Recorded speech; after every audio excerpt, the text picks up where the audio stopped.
ఉద్యమకారుల ఆకాంక్షల వేదిక ఆధ్వర్యంలో బాగ్లింగంపల్లిలోని సుందరయ్య విజ్ఞాన కేంద్రంలో రౌండ్ టేబుల్ సమావేశం నిర్వహించారు. ఉద్యమకారుల ఆకాంక్షల వేదిక పలు దుఫాలుగా జరిగిన తెలంగాణ ఉద్యమంలో సాయుధ రైతాంగ పోరాటం, ఎందరో త్యాగదనుల పోరాటాలు, ప్రాణ త్యాగాలు ఉన్నాయి. మలిదశ తెలంగాణ ఉద్యమంలో అమరుల త్యాగాలు, కళాకారులు ఆటపాటలు, కొట్లాడి తెచ్చుకున్న తెలంగాణ అనుకున్న లక్ష్యాలను చేరుకోలేకపోయింది. తెలంగాణ మలిదశ ఉద్యమంలో పోరాటాలతో, విద్యార్థుల ఆత్మ బలిదానాలతో తెలంగాణ సాధిస్తే చీమలు పెట్టిన పుట్టలో పాములు దూరినట్లు కల్వకుట్ట కుటుంబం గద్దెనెక్కి తెలంగాణ ప్రజలను నయవంచనకు గురి చేసిన కేసీఆర్ అన్నారు. తెలంగాణ అన్ని రంగాల్లో దోచుకొని రాష్ట్రాన్ని అప్పుల పాలు చేశారు. తెలంగాణ ఉద్యమకారులను పక్కకు పెట్టి తెలంగాణ ద్రోహులను అద్దెలంకిచ్చిన నియంత్రణ ప్రజలు కల్వకుంట్ల కుటుంబాన్ని గద్దెదించడంతో ఉద్యమకారుల పాత్ర ఎంతో ఉంది.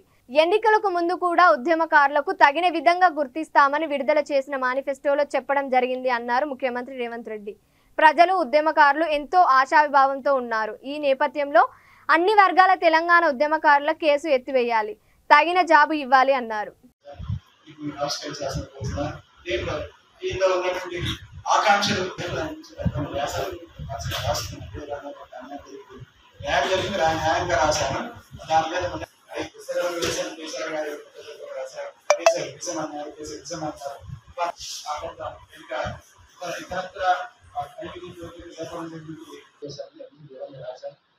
మనం అన్ని దాకా ప్రయోజనం చేయాలని ప్రధానంగా కలిసి మాట్లాడితే బాగుంటుందని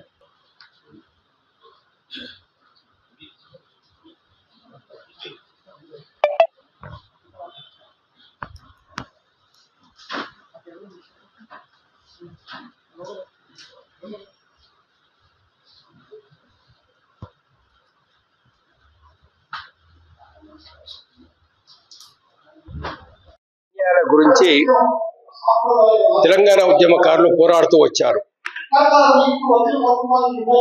మన నీళ్లు మనకు కావాలని, మన నిధులు మనకు కావాలని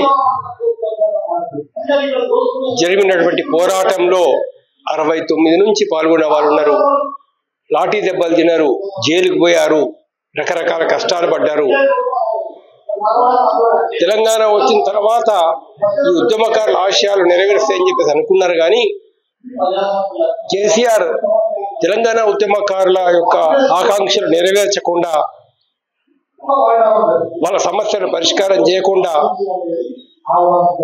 మరో రకంగా నీళ్లను, నిధులను దొంగిలించి తెలంగాణకే పెద్ద అన్యాయం చేయడం అనేది జరిగింది. ఇవాళ తెలంగాణ ఉద్యమకారు ఉందని చెప్పుకునే కేసీఆర్ కనీసం తెలంగాణ ఉద్యమకారుల మీద పెట్టే కేసులన్నా ఆయన విత్డ్రా చేస్తే బాగుండేది. అది విత్డ్రా చేయలేదు. పైపెచ్చు 2014 తర్వాత రకరకాల జరిగినటువంటి ప్రజా ఉద్యమాలను అణచివేస్తూ వచ్చాడు. అది ఆర్టీసీ కార్మికుల ఉద్యమం కావచ్చు, మున్సిపల్ కార్మికుల ఉద్యమం కావచ్చు, రైతు పోరాటాలు కావచ్చు, ఉద్యమాలను అణచివేయడానికి ఆయన ప్రాధాన్యత ఇవ్వడం అనేది జరిగింది. ఆ విధంగా తెలంగాణ వచ్చిన తర్వాత కూడా జరిగినటువంటి ప్రజా ఉద్యమాల మీద కేసులైనాయి, ఉద్యమకారుల మీద కేసులైనాయి, విద్యార్థుల మీద కేసులైనాయి. ఉస్మానియా యూనివర్సిటీ విద్యార్థులు కూడా ఇవాళ జైలుకు పోవడం, అరెస్ట్ కావడం జరిగింది. కాబట్టి మేము ప్రభుత్వానికి విజ్ఞప్తి చేస్తున్నాము, ఈ ఉద్యమకారుల మీద కేసులు పెట్టి